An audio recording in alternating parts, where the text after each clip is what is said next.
Baik, ini pertanyaan tentang apa yang terjadi di Sampang. Ini menurut investigasi dari saudara-saudara kita MUI Jawa Timur, bahwa kejadiannya pada saat itu orang-orang Syiah di kampung atau di daerah Sampang itu pada saat itu, kalau dalam bahasa isti'ratul quwwah, menampakkan kekuatan mereka dengan bawa pedang, dengan bawa parang, celurit dan seterusnya. Ya, pada saat itu kaum muslimin datang ke sana dalam rangka untuk apa? Sebagaimana janji mereka bahwa mereka tidak akan menyekolahkan anak-anaknya di tempat orang-orang Syiah, Pondok Yapi, Bangil dan seterusnya. Karena anak-anak mereka ini ketika balik mulai mencaci maki Aisyah, mulai mencaci maki Abu Bakar dan Umar dan mengatakan bahwa Al-Quran ini sudah rubah. Ketika saudara kita kaum muslim menyampaikan kepada mereka, malah dihadapi dengan kelompok bersenjata seperti itu. Bahkan di antara mereka yang paling merasa jagoan langsung menyerbu ke kaum muslimin, dan dia orang ini kebal senjata. Ya, ketika menyerbu dengan beraninya dan tidak mempan oleh senjata tajam. Kemudian setelah itu terdengar ledakan-ledakan. Pada saat itu kaum muslimin yang jumlahnya sedikit, karena mereka hanya perwakilan, melihat kondisi seperti itu balik dan mengumumkan di masjid-masjid bahwasanya orang Syiah siap menyerang kita, karena mereka sudah menyiapkan bom. Kalau di daerah laut kan biasa ada bom ikan itu ya, seperti itu, kemudian celurit, parang dan seterusnya. Maka diumumkan di masjid-masjid di daerah Sampang bahwasanya orang-orang Syiah sudah bersiap untuk melawan kaum muslimin di sana. Akhirnya alhamdulillah kaum muslimin semuanya bergerak. Akhirnya menghadapi mereka, terjadilah kekerasan. Jadi mereka yang mendahului. Akhirnya orang yang kebal senjata tadi itu kan berhasil melukai banyak kaum muslimin pada saat itu karena dia kebal senjata. Akhirnya ternyata diketahui kelemahannya kalau ditusuk dari belakang di punggungnya begitu, ternyata tidak mempan. Kalau dari depan mempan, tidak terkena senjata. Tapi begitu diserang dari belakang ternyata kena luka. Akhirnya dia meninggal. Begitu tahu pimpinan kelompoknya meninggal, akhirnya mereka kabur. Akhirnya kaum muslimin mengusir mereka secara keseluruhan dari kampung itu. Ternyata mereka tidak bisa diajak baik-baik. Akhirnya kaum muslim di seluruh Sampang membuat sebuah pernyataan bahwa kita tidak menerima orang-orang Syiah di kampung halaman kita sebelum mereka kembali rujuk kepada pemahaman Ahlu Sunnah wal Jamaah. Pimpinan mereka ada Tajul Muluk, ada Ra'isul Muluk, Tajul Muluk. Dua-duanya itu sama-sama dulunya Syiah, belajar di Qum. Ketika Tajul Muluk ini balik ke kampungnya mulai menyebarkan pemahaman Syiah, dan saudaranya Ra'isul Muluk. Tapi alhamdulillah Ra'isul Muluk akhirnya taubat dari Syiah dan menjelaskan makar Syiah di Indonesia ini dari awal sampai akhir. Taktiknya bagaimana menguasai pemerintahan, bagaimana menguasai militer, bagaimana menguasai lini-lini penting dalam.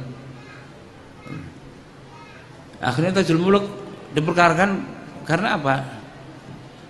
Mencaci maki para sahabat, mengatakan Quran itu sudah dirubah dan seterusnya. Akhirnya dihukum di penjara Surabaya, pengadilan Surabaya 2 tahun. Nah, ini bukti. Dan kemudian setelah itu mereka pada hari berapa yang lalu saya lihat mereka orang-orang Syiah Sampang ini dari Sampang naik sepeda ke Jakarta untuk menuntut tanah mereka. Tapi alhamdulillah pemerintah sampai polisi, masyarakat semuanya di Sampang bersatu padu untuk menolak kehadiran orang Syiah di Sampang. Karena bagaimanapun dimanapun kalau di situ ada orang Syiah pasti akan muncul konflik di mana saja. Kalau mereka menjadi rakyat memberontak, kalau mereka menjadi pemerintah mereka menindas rakyatnya. Apa yang terjadi di Jember? Ketika pimpinan cabang Nahdlatul Ulama di Jember hendak mengadakan kajian tentang Syiah, ya, dalam sebuah rapat tiba-tiba diserbu sama orang Syiah. 4 orang di antara mereka dibacok. Nah, ini ancaman Syiah. Sampai ketika terjadi peristiwa Sampang ini, salah satu tokoh Syiah, Jalaluddin Rahmat, ya, itu mengancam, kami jangan disamakan dengan Ahmadiyah. Kami bisa melawan. Apa konflik di Irak mau dibawa ke Indonesia? Nah, konflik di Irak apa mau dibawa ke Indonesia? Ini kan ancaman. Nah, oleh sebab itu, bagaimana kita menanggulangi Syiah? Ada dengan nasrul ilmi kepada masyarakat, menjelaskan kepada masyarakat tentang keutamaan Ahlul Bait dan seterusnya menurut kitab Ahlus Sunnah. Bahwasanya kita tidak pernah dalam hati kita terbesit sedikit pun membenci Ahlul Bait.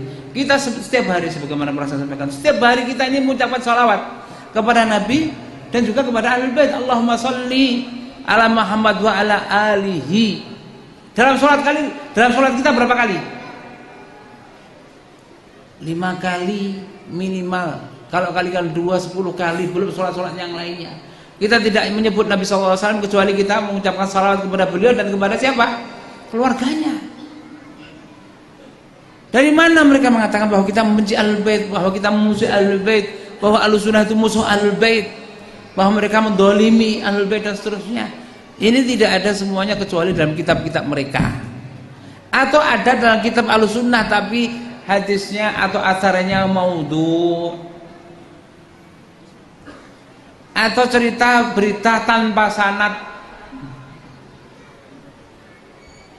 Nah, seperti contohnya mereka mengatakan bahwa Khalifah Muawiyah radhiyallahu taala anhu itu memerintahkan kepada para khatib Jumat untuk melaknati setiap hari Jumat Ali bin Abi Thalib.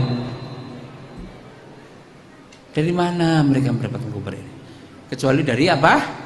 Lisan-lisan dusta mereka. Ini seperti ini akhirnya menimbulkan kebencian, permusuhan. Dan juga kita tidak akan pernah terima kalau kemudian ibunda kita dituduh sebagai seorang pezina. Siapa yang terima? Aisyah berzina, itu ibunda kita. Kalau kita dituduh berzina mungkin lebih ringan dibandingkan kalau ibu kita dituduh berzina. Iya toh? Kita pertaruhkan nyawa kita untuk membela ibu kita. Apalagi Aisyah radhiyallahu anha, istri Nabi, ibu kita, ibu agama kita, ibunda ruhi kita, dituduh seorang pezina, dilaknati setiap hari. Terima? Kalau kemudian kita tidak terima, tentu akan terjadi konflik. Kalau mereka tetap saja melaknati, tetap saja mencaci maki para sahabat, nggak akan pernah selesai. Nggak akan pernah selesai. Mereka menganggap kita adalah kafir, sementara kita menganggap mereka saudara kita. Mustahil bisa ketemu. Allahu a'lam bishawab.